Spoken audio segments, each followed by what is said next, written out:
Jerit kesakitan pun menggema Wak dari berbagai arah. Mayat-mayat pun bergelimpangan di dalam sungai sampai membuat sungai Rawagede itu menjadi warna merah. Hai, wassalamualaikum warahmatullahi wabarakatuh. Terima kasih sudah klik video ini. Gimana kabar kalian Wae? Semoga selalu sehat dan semoga semua keinginan kalian segera terwujud Wak ya.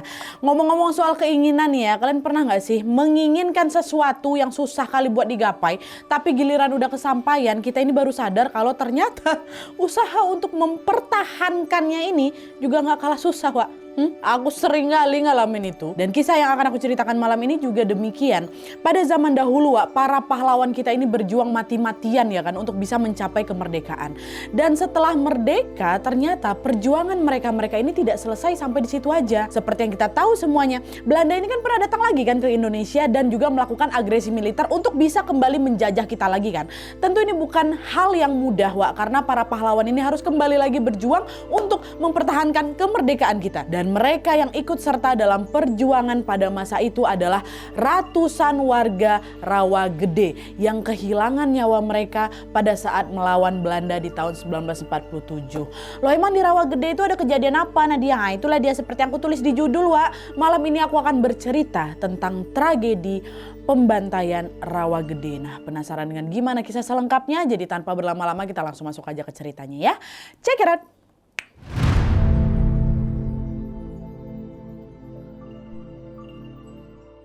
Oke Wak, jadi sebelum aku bercerita lebih jauh lagi mengenai kronologi pembantaian Rawagede, seperti biasa aku akan menceritakan dulu nih latar belakangnya kejadian ini ya. Nah jadi Wak, kalau misalnya kita tarik mundur ke belakang jauh sebelum tragedi ini terjadi, ternyata nih pembantaian Rawagede itu merupakan bagian dari ambisi Belanda yang ingin kembali menguasai Indonesia pasca kemerdekaan Wak.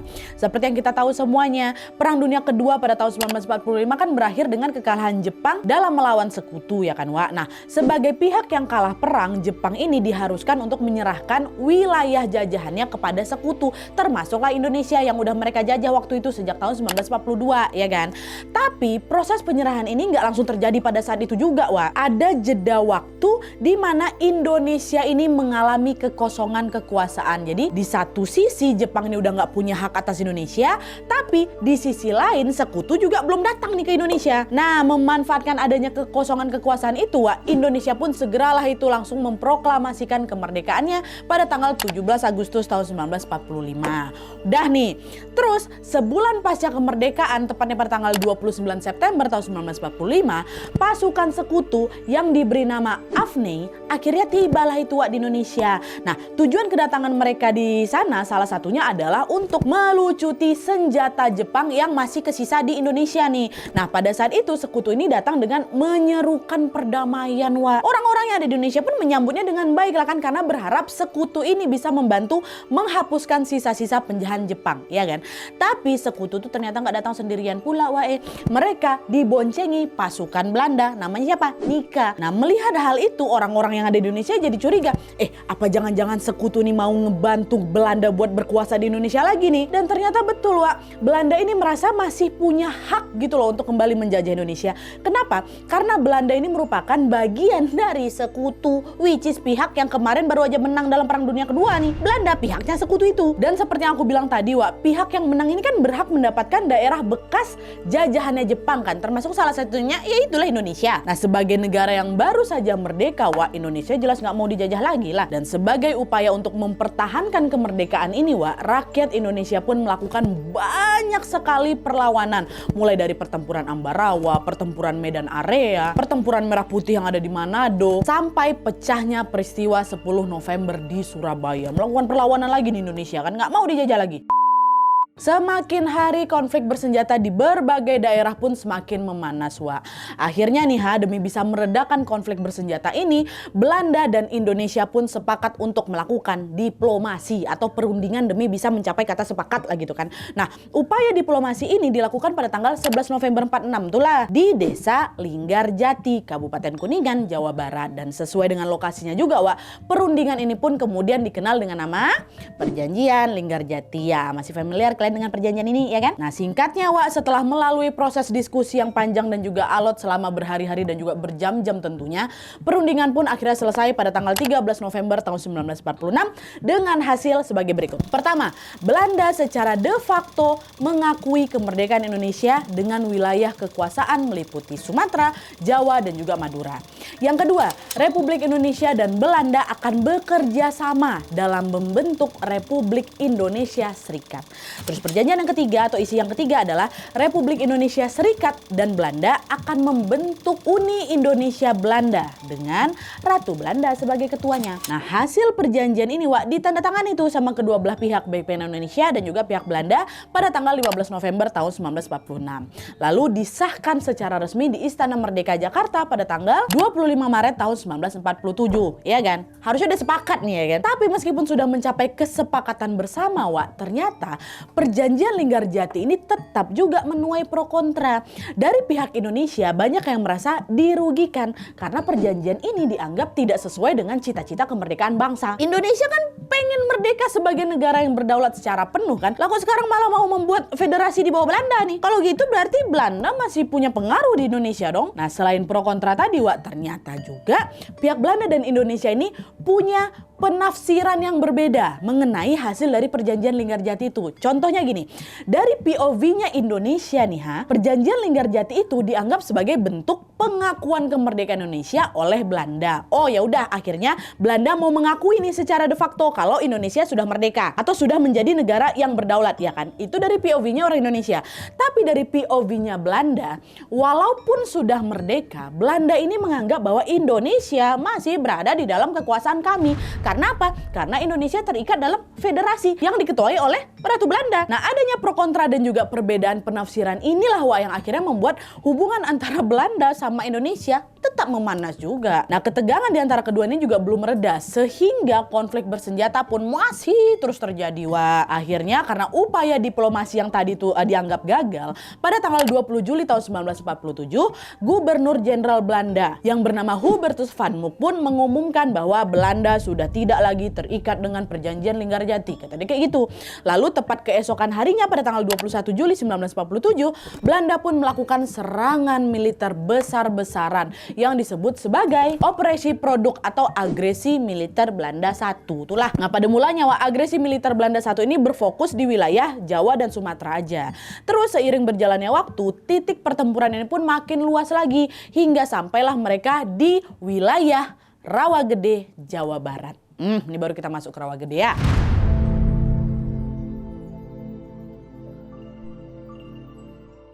Nah, jadi Wak, Rawagede ini merupakan salah satu desa di Kecamatan Rawamerta, Karawang, Jawa Barat. Dan FYI Wak, sejak tahun 1964 desa ini udah berubah nama jadi Balungsari.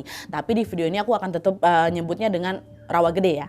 Nah, terus pada tahun 1947 Wak, ketika agresi militer Belanda itu sudah memasuki wilayah Karawang ini, TNI pun mengadakan rapat bersama beberapa badan perjuangan rakyat lainnya tuh, rapat mereka kan. Nah, melalui rapat ini diputuskan bahwa mereka akan melawan Belanda dengan perang gerilya. Nggak mau kalah mereka. Nah, untuk memudahkan jalannya perang ini harus ada satu desa yang khusus dijadikan sebagai markas. Dan desa yang mereka pilih inilah itu di Rawagede Wak. Dipilihnya Rawagede sebagai markas pejuang tentu bukan tanpa alasan pastinya. Jika dilihat dari kondisi geografisnya Wak, Rawagede ini berada di lokasi yang sangat strategis. Karena apa? Karena dikelilingi oleh 3 kota penting kala itu, yaitu Karawang, Cikampek, dan juga Rengas Dengklok. Jadi dulu Wak, Belanda ini juga membangun camp tentara mereka di 3 kota tadi itu. Dan selain itu Rawagede ini juga dilewati oleh jalur kereta api sehingga memudahkan akses transportasi tentunya. Nah, selain itu, ini dia Wak bagian terpentingnya. Sejak zaman dulu Rawagede ini dikenal sebagai desa yang proklamasi karena semua warganya sangat setia dan juga mendukung perjuangan. Nah, dengan semua alasan-alasan tadi, para pejuang pun yakin untuk mendirikan markasnya di Rawagede, gitu ya. Nah, pejuang yang bermarkas di sana juga bukan hanya dari kalangan TNI aja, Wak, melainkan juga dari gabungan beberapa kelompok pejuang lainnya seperti Barisan Hizbullah atau Laskar Pejuang Islam yang dibentuk pada masa pendudukan Jepang. Terus ada lagi Pesindo atau Pemuda Sosial Indonesia. Terus ada lagi Pemuda Pejuang Rengas Dengklok. Dengklok atau sekelompok pemuda yang berperan penting dalam peristiwa Rengas Dengklok dan masih banyak lagi kelompok-kelompok lainnya. Nah, karena para pejuang ini berasal dari latar belakang yang berbeda-beda, maka Markas Rawagede ini juga lebih dikenal dengan nama MGP atau Markas Gabungan Pejuang gitu. Dan salah satu orang yang menjadi pentolan atau pimpinan MGP ini adalah Kapten Lukas Kustaryo. Ini aku mau selipin informasi tentang Kapten Lukas ini karena dia berperan penting kali sama peristiwa ini. Jadi, Kapten Lukas ini lahir di Magetan, Jawa Timur pada tanggal 20 Oktober tahun 1920. Nah, ketika pembantaian Rawagede itu terjadi, Kapten Lukas baru berusia 27 tahun loh, masih muda kali ya kan. Nah, terus sejak kecil Kapten Lukas ini terkenal dia sangat pemberani, dia sangat agresif dan suka olahraga menembak dan juga memang suka berkelahi juga. Nah, dengan karakternya yang seperti itu, Kapten Lukas pun terpilih dalam pasukan pembela tanah air atau yang sering disingkat dengan PETA ya, salah satu organisasi militer yang dibentuk pada masa pendudukan Jepang. Nah, lalu setelah Indonesia ini merdeka, Kapten Lukas pun memenuhi panggilan jiwanya dengan mengabdi sebagai tentara. Nah, ketika Belanda melakukan agresi militer pertama tadi, Kapten Lukas dan juga pasukannya ini ditugaskan untuk mengamankan wilayah Karawang tadi Jadi Kapten Lukas ini salah satu orang yang juga mengusulkan tuh supaya pasukan pejuang ini membuat markas di Rawagede itulah. Jadi dia berpengaruh kali sama peristiwa ini. Nah, dengan sifat yang sangat berani dan juga sangat cekatan ini, Kapten Lukas pun sering memimpin pasukannya untuk bisa menyerang kamp-kamp Belanda yang berada tidak jauh dari Rawagede. Akibatnya apa? Akibatnya pasukan Belanda pun mengalami kerugian besar-besaran berupa hilangnya persenjataan mereka dan juga tewasnya banyak tentara dari mereka. Nah, Belanda tuh tahu betul kalau Kapten Lukas lah yang sudah memimpin serangan-serangan di kamp-kamp mereka ini. Kesal lah mereka sama hal itu. Gara kesal kan, Belanda pun langsung menjadikan Kapten Lukas ini sebagai buronan mereka yang paling diincar sama mereka. Saking berbahayanya Kapten Lukas di mata mereka tuh. Sampai-sampai juga Belanda ini menjuluki Kapten Lukas ini sebagai begundalnya Karawang. Begundal tuh artinya kaki tangan penjahat. Karena bagi orang Belanda Kapten Lukas ini penjahat, tapi bagi kita Kapten Lukas ada pahlawan. Bagi Belanda kan itu musuhnya, maka dibilang begundal Karawang gitu kata orang Belanda. Tapi meskipun Belanda ini sudah melakukan banyak sekali cara untuk bisa menangkap Kapten Lukas, Kapten Lukas yang sangat lincah dan sangat gesit itu selalu berhasil lolos. Geram Belanda dibuatnya Alhasil gegara nggak dapat nangkap Kapten Lukas nih, mereka pun sampai membuat sayembara tuh yang berisi siapapun yang bisa menangkap Kapten Lukas baik dia hidup ataupun mati akan kami beri imbalan 10.000 gulden atau sekitar 87 juta rupiah kalau nggak salah. Belanda pun mengumumkan sayembara tadi melalui radio, pamflet-pamflet yang dijatuhkan dari pesawat-pesawat mereka ke wilayah operasinya Kapten Lukas nih, macam di Karawang, di Bekasi, di Cikampek dan juga di sekitarnya. Sebenarnya tentu ada banyak kali warga yang menerima selebaran pamflet itu kan, banyak juga warga yang mendengar sayembara itu, tapi yang tidak ada satupun orang Indonesia yang nanggapin itu. Nggak ada yang tergiur sama mereka tuh. Para warga nih semua tetap kompak untuk tidak ngasih tahu kepada siapapun mengenai keberadaan Kapten Lukas. Bayangkan sama kalian, nggak ada yang tergiur sama 10.000 gulden tuh, walaupun mereka waktu itu dalam keadaan terhimpit ekonomi kali kan, nggak ada yang mau ngasih tahu. Dan selain karena memang tidak ada yang menanggapi sayembara mereka tadi, Kapten Lukas ini juga selalu berhasil memang dia lolos dari Belanda karena beliau ini menerapkan taktik perang yang sangat jitu. Taktiknya apa?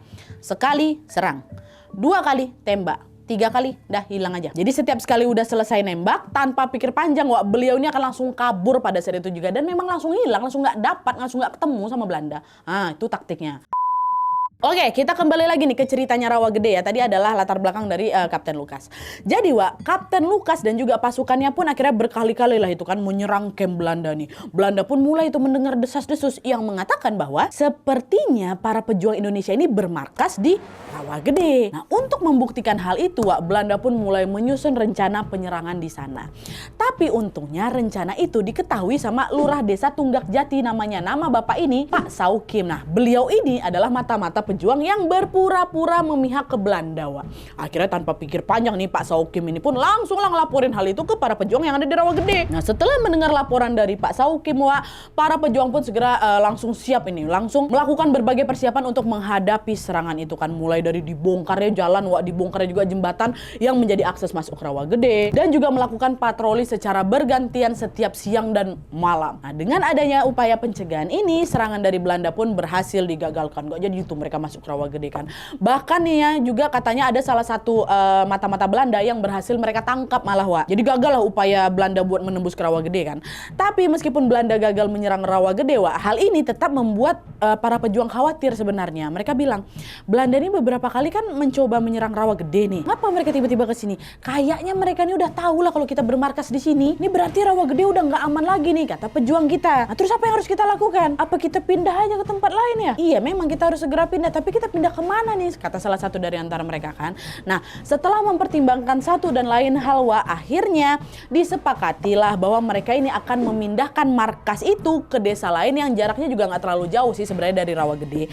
Dan di hari itu juga mereka pun langsung berkemas dan sebagian besar pejuang pun mulailah itu Wak, hijrah, mulai pindah nih ke sana, termasuk Kapten Lukas. Sementara itu yang masih berada di Rawa Gede ya cuma tinggal beberapa pasukan tidak bersenjata Wak, dan juga pamong desa aja tuh. Dah, mereka tinggal di situ. Nah, ketika Kapten Lukas dan juga pasukan ini pergi meninggalkan Rawa Gede Wak, mata-mata Belanda yang kemarin ketangkap sama Indonesia itu ternyata berhasil kabur pula. Apesnya di sini nih. Pada hari itu juga dia langsung Wak pergi ke markas Belanda kan, dia laporkan lah semua kalau dia nih tahu tentang Rawa Gede lah gitu. Dia bilang, Mister, pasukan Indonesia memang bermarkas di Rawa Gede Mister. Saya kemarin ditangkap, saya ditahan di sana. Dan saya juga melihat pakai mata kepala saya sendiri kalau Kapten Lukas ada di markas Rawa Gede Mister. Nah, dengar laporan itu Belanda pun langsung nggak mau buang waktu lagi Wak. Mereka langsung mengumpulkan pasukan dan persenjataan mereka untuk melakukan rapat darurat. Mereka bilang kayak gini, ini kesepakatan ini kesempatan bagus nih buat nangkap si begundal Karawang itu. Kumpulkan pasukan sebanyak-banyaknya dan siapkan segala persenjataan perang. Sebelum si begundal itu lolos lagi nih, besok kita langsung serang Rawa Gede. Kata Belanda kayak gitu Wak. Nah, dari rapat itu penyerangan besar-besaran ke Rawa Gede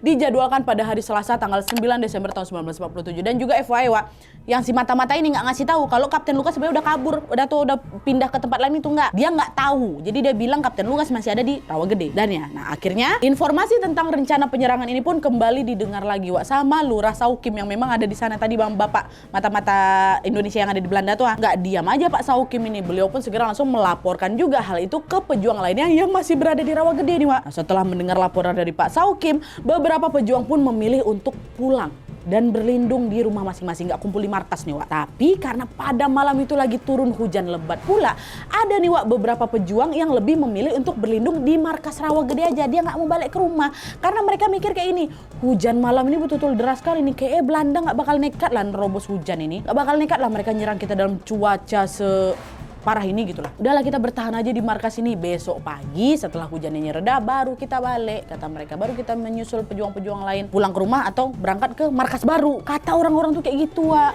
Tapi apa yang terjadi selanjutnya ternyata meleset jauh dari perkiraan mereka Wak. Meskipun hujan lebat yang mengguyur sejak semalam itu belum mereda Wak, keesokan harinya di tanggal 9 Desember 47 jam 4 pagi Belanda sudah berhasil mengepung Rawa Gede dari sisi timur, utara, dan selatan. Sedangkan wilayah baratnya udah dikepung juga, tapi jam 6 pagi. Sisanya kan jam 4, ini jam 6 pagi udah dikepung. Nah, karena para warga nggak tahu kalau Rawa Gede ini sudah dikepung sama Belanda, pagi itu pun mereka ya seperti biasa Wak melakukan aktivitasnya. Lalu pada saat para petani ini berangkat ke sawah, ada juga pedagang berangkat ke pasar, ada juga peternak mengembalakan kambing-kambing mereka. Disitulah mereka baru tahu kalau di sekeliling Rawa Gede ini sudah dipenuhi oleh pasukan Belanda yang sudah siap berjaga. Tentara Belanda langsung menghadang para warga yang keluar desa sambil bilang nggak ada yang boleh meninggalkan Rawa Gede. Semuanya putar balik ke rumah kalian masing-masing, kata Belanda kayak gitu. Nah, bersama dengan itu Belanda pun mulai melepaskan serentetan tembakan ke udara Wak. Warga yang ketakutan pun dengan panik langsung berlari lah itu ke rumah-rumah mereka kan. Tapi sayangnya pada hari itu juga rumah ternyata bukan tempat berlindung yang aman Wak. Karena apa? Karena sesaat kemudian sebuah peristiwa yang sangat mengerikan pun terjadi. Nah, sekarang baru kita masuk ke kronologi kejadian pembantaian Rawa Gede yang sesungguhnya. Simak baik-baik ini Wak.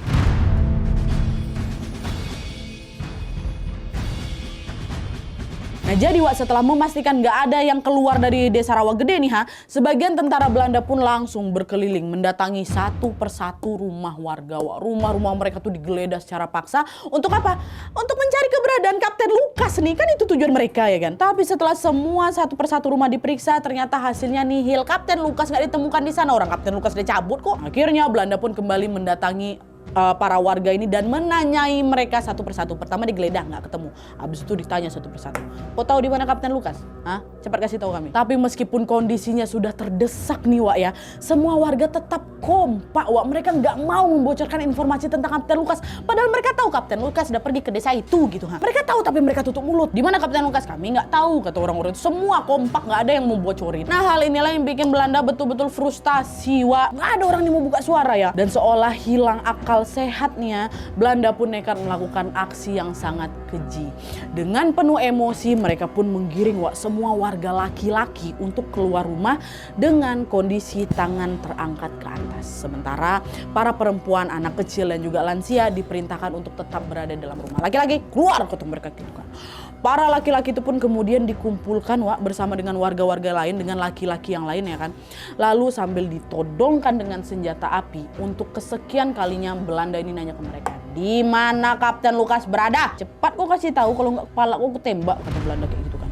Tapi walaupun sudah terdesak Wak, para warga ini, astagfirullahaladzim, Masya Allah salut kali aku, tetap memilih untuk tutup mulut. Dan sebagai konsekuensinya karena mereka tidak membuka mulut, di situ ditembak sama Belanda satu persatu, jarak 3 meter cuma dar sama mereka. Dan hal ini Wak terjadi berulang-ulang kali. Belanda nanya, di mana Kapten Lukas? Kami nggak tahu, dor. Tanya lagi, di mana Kapten Lukas? Kami nggak tahu, dor. Kayak gitu terus. Dalam waktu singkat Wak, puluhan warga pun meregang nyawa ditembak sama Belanda. Udah digitukannya kali ini Belanda juga masih belum puas. Mereka yakin ada banyak sekali warga yang kabur dan bersembunyi waktu itu Wak. Akhirnya Belanda pun disisirnya satu persatu, disisirnya seluruh wilayah Rawagede itu sambil bilang, ayo sudah semuanya keluar. Siapapun yang berani keluar dari tempat persembunyian kalian dipastikan selamat, nggak akan kami apa-apakan kalian.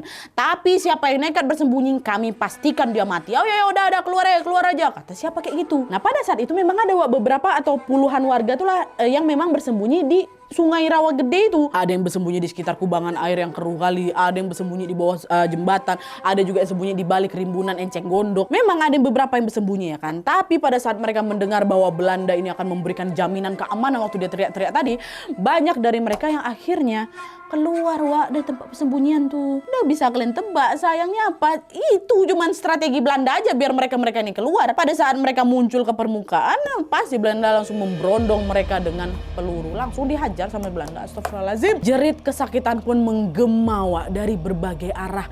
Mayat-mayat pun bergelimpangan di dalam sungai sampai membuat Sungai Rawagede itu menjadi warna merah. Bayangkan sama kalian, muncul tembak langsung. Dan peristiwa mengerikan itu Wak disaksikan oleh salah satu warga yang bernama Surya, yang pada saat itu juga lagi bersembunyi di bawah enceng gondok nih Wak. Melihat para warga itu ditembak sama mereka, Surya pada saat itu tetap diam di posisinya tanpa berani keluar. Yalah keluar ditembak. Tapi sayangnya Belanda yang licik ini Wak tiba-tiba mengarahkan anjing pelacak mereka, sehingga persembunyian Surya pun ketahuan walaupun dia nggak keluar. Surya ini pun digiring dan dikumpulkan juga nih bersama para warga lain yang berhasil ditangkap kan. Dan tidak berselang lama kemudian eksekusi pun dilakukan kembali. Pola kejadian juga sama Wak, mereka dibariskan satu persatu, ditanyai tentang di mana Kapten Lukas, nggak ada yang mau jawab, tembak. Tapi beruntungnya sebelum Surya mendapatkan giliran tembak, ada momen di mana para tentara ini terlihat lengah Wak. Akhirnya tanpa pikir panjang ada peluang kabur, Surya langsung dilompatnya langsung kan pagar rumah warga. Di saat yang sama juga tentara Belanda ini langsung mengerahkan tembakan mereka ke Surya juga yang kabur ini, tapi tembakan itu cuma kena pinggulnya aja. Tetap dipaksa Surya tetap kabur kan sambil menahan sakitnya. Alhamdulillah Surya terus berlari meninggalkan lokasi itu. Nah pada hari itu Wak, Surya memang berhasil lolos dari maut memang. Tapi sampai hari ini dia tidak bisa melupakan betapa mengerikannya tragedi pembantaian Rawagede. Kita yang dengar, kita yang baca aja seram dengarkan Wak, apalagi saksi mata yang ada di situ. Tragedi ini juga lah yang membuat Surya benci kali sama Belanda Wak. Sampai-sampai apa diubah ya namanya. Jadi apa?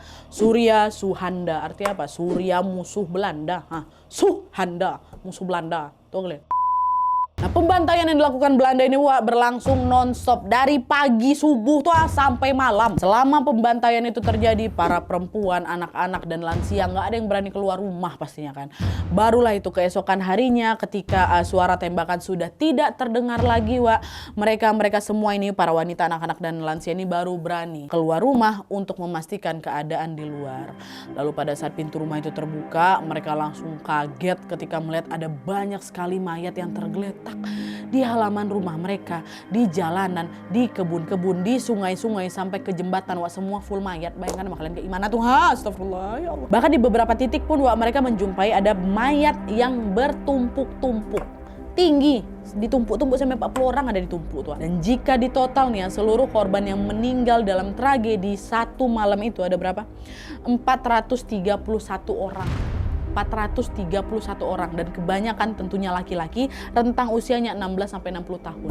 Ini baru jumlah yang tercatat nih Wak ya. Diperkirakan masih ada banyak lagi korban yang hilang dan tidak ditemukan. Yang ditemukan itulah 431 tuh. Melihat pemandangan sememilukan itu, jerit tangis pun langsung terdengar dari berbagai penjuru di Rawagede Wak.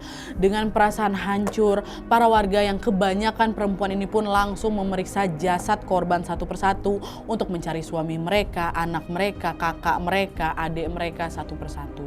Dan seperti yang sudah aku bilang tadi Wak, karena memang kebanyakan korban dalam tragedi ini adalah laki-laki, berarti pada hari itu ada ratusan perempuan yang otomatis menjadi janda. Kesedihan ini juga dirasakan oleh seorang warga yang bernama Nyonya Kesah Wak. Kesah apa Kesah? Kesah lah ya mungkin ya. Jadi pada saat itu Nyonya Kesah ini sampai berkeliling kampung itu buat nyari suaminya tuh kalian. Dan pada saat jasad suaminya bertemu, Nyonya Kesah ini bilang ada 8 peluru yang menembus tubuh suaminya. 2 di kepalanya sampai batok kepalanya bolong Wak. Ada lagi 2 di lengan kiri, 3 di perut dan 1 di paha. Hal yang sama juga dirasakan oleh warga yang bernama Nyonya Wati. Ketika pembantaian itu terjadi Wak, Nyonya Wati ini lagi hamil besar. Aduh ini paling kasihan Wak, dia lagi hamil besar. Dia bersembunyi itu di dalam rumah memang sama beberapa wanita dan juga lansia yang ada di sana kan. Lalu sehari setelah pembantaian itu, Nyonya Wati ini pun berani keluar rumah untuk mencari suaminya. Nah, waktu itu Nyonya Wati mendapatkan informasi katanya ada yang melihat jasad suaminya berada di sekitar sumur bor bersama dengan 60 jasad lainnya Wak. Dan pas dicek ke sana ternyata betul di tempat itulah Nyonya Wati menemukan jasad suaminya dalam kondisi yang sudah bersimbah darah. Akhirnya dengan susah payah dalam kondisi yang lagi hamil tuh Nyonya Wati pun membawa pulang jasad suaminya, dibopong aja jasad suaminya tuh balik Wak. Dan karena pada saat itu juga semua orang sedang berduka dan tidak ada laki-laki yang tersisa untuk bisa membantu proses pemakaman, Nyonya Wati sendiri yang gali kuburan, dimakamkan ya suaminya sendiri dalam keadaan lagi hamil besar itu. Jasad suaminya waktu itu cuma dilapisi dengan kain spray aja, terus udah dikubur di dalam liang lahat yang juga digalinya ya seadanya Wak. Digali seadanya, digalinya juga sendiri. Suasana pada saat itu memang betul-betul kacau kali. Dan karena juga takut Belanda ini akan datang dan juga membantai lagi Wak, proses pemakaman yang ada di desa itu pun dilakukan dengan sangat cepat. Sama seperti Nyonya Wati tadi Wak, para warga perempuan ini mereka juga mengubur jasad suami, anak-anak mereka, kerabat mereka dengan peralatan seadanya. Ada yang jasadnya cuma dilapisi sama kain horden, kain spray, kain selimut, dan mereka pun lalu menggali liang lahat yang kedalamannya juga nggak lebih dari 1/2 meter kok. Yang penting dikubur dengan layak lah gitu. Lalu setelah jasad keluarga mereka ini dimasukkan ke sana, dimakamkan di situ, jasad itu pun kemudian ditutup mereka menggunakan kayu, jendela dan juga pintu. Ya Allah. Dan untuk mengenang para korban yang sudah gugur dalam tragedi ini Wak, dibangunlah memang sebuah taman makam pahlawan yang diberi nama TMP Sampurna Raga. Lalu pada tahun 1951 makam para korban yang tersebar di berbagai lokasi di desa itu pun kemudian dipindahkan ke TMP. Lalu masih di tahun yang sama juga di tahun 1951 itu TMP Sampurna Raga pun secara resmi dikukuhkan pada tanggal 10 November bertepatan dengan Hari Pahlawan yang ke-6 kala itu. Dan selain TMP Wak, di lokasi yang sama juga dibangun monumen Rawagede beserta museum yang menceritakan tentang sejarah tragedi ini. Meskipun sudah puluhan tahun berlalu, peristiwa ini masih sangat-sangat melekat dalam ingatan warga Rawagede, khususnya bagi keluarga korban yang ditinggalkan. Pada bulan Desember tahun 2009 Wak, ada katanya sekitar 10 keluarga korban yang mengajukan gugatan terhadap pemerintah Belanda di pengadilan Den Haag. Dan tentunya ini bukan proses pengadilan yang mudah Wak. Orang-orang yang menjadi saksi mata dalam kejadian itu harus diterbangkan langsung ke Belanda untuk bisa menyampaikan langsung kesaksian mereka di depan orang-orang yang ada di sana. Dan alhamdulillahnya pada bulan September tahun 2011 pengadilan sipil Belanda pun memutuskan bahwa Belanda memang bertanggung jawab atas tragedi pembantaian Rawagede ini. Pemerintah Belanda pun akhirnya membayar uang kompensasi untuk para korban, memberikan dana hibah juga, dan juga menyampaikan permintaan maaf kepada keluarga korban. Jadi Jadi kayak gitu Wak ceritanya. Mungkin juga sampai di sini ada yang nanya, terus apa kabar Nadia, Kapten Lukas Nadia? Nah, berdasarkan wawancara yang dilakukan oleh Ali Anwar bersama Kapten Lukas langsung Wak di tahun 1992, Kapten Lukas ini cerita kalau pada saat peristiwa naas itu terjadi, beliau kan memang udah pergi ke Rawagede, udah pergi dari Rawagede kan Wak. Nah, keesokan harinya lah beliau ini baru tahu kalau ternyata Belanda sudah melakukan pembantaian besar-besaran di Rawagede. Dan sejak kejadian itu, Kapten Lukas sering merasa bersalah dan tidak kuasa menahan air matanya. Wah, hancur Kapten Lukas di situ, hancur batinnya. Kapten Lukas tahu betul kalau korban-korban ini kehilangan nyawa mereka demi apa? Demi bisa melindungi para pejuang, khususnya beliau. Tapi meski hal itu mereka lakukan sebagai bentuk perjuangan membela tanah air, Wak, Kapten Lukas ini tetap tidak bisa menghilangkan perasaan bersalah dari dalam hatinya. Jadi sebagai bentuk penghormatan kepada para korban yang ada di desa Rawagede itu, setiap tahunnya Kapten Lukas beserta rekan-rekan sesama pejuang lainnya hampir selalu datang ke Rawagede untuk menjenguk dan juga menyantuni keluarga korban. Lalu berdasarkan informasi terakhir yang kami dapatkan, Wak, Kapten Lukas Kustario ini sudah meninggal dunia pada tanggal 8 Juli tahun 1997 di usianya yang 77 tahun. Beliau kemudian dimakamkan di Taman Makam Pahlawan, Cipanas, bukan di Kalibata, Cipanas. Oke Wak, jadi itu tadi cerita tentang tragedi pembantaian Rawagede. Setiap nyeritain kisah-kisah perjuangan nih, oh ya Allah kenapa rasanya nyesek kali Wak ya. Kenapa dulu waktu aku sekolah aku gak senyesek ini ya? Kenapa baru sekarang tuh lo kayak astagfirullahaladzim gitu loh. Selain meninggalkan luka dan juga trauma tentunya dalam diri korban serta keluarganya Wak, peristiwa ini juga nyatanya mempengaruhi banyak sektor yang lain. Kebayang gak Wak kalian?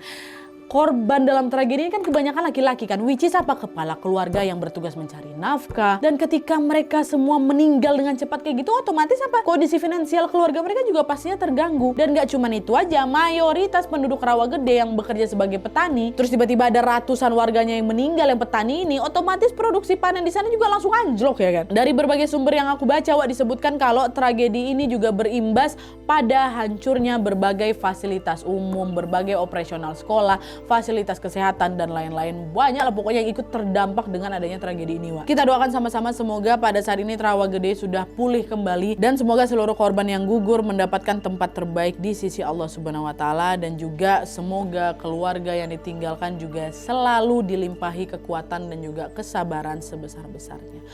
Amin ya robbal alamin. Oke Wak, jadi sekian dulu videonya. Kalau misalnya ada informasi yang tidak aku sebutkan atau ada informasi yang kurang di sini, kalian boleh tambahin aja atau perbaiki di kolom komentar di bawah. Kalau kalian suka video ini, klik like-nya. Jangan lupa komen di bawah untuk ide dan saran-saran untuk video selanjutnya. Jangan lupa nyalain notifikasinya supaya kalian tahu kalau aku upload video baru. Jangan lupa untuk klik tombol subscribe supaya kalian sama-sama tahu informasi menarik dan menegangkan dari channel aku. See you next video, bye.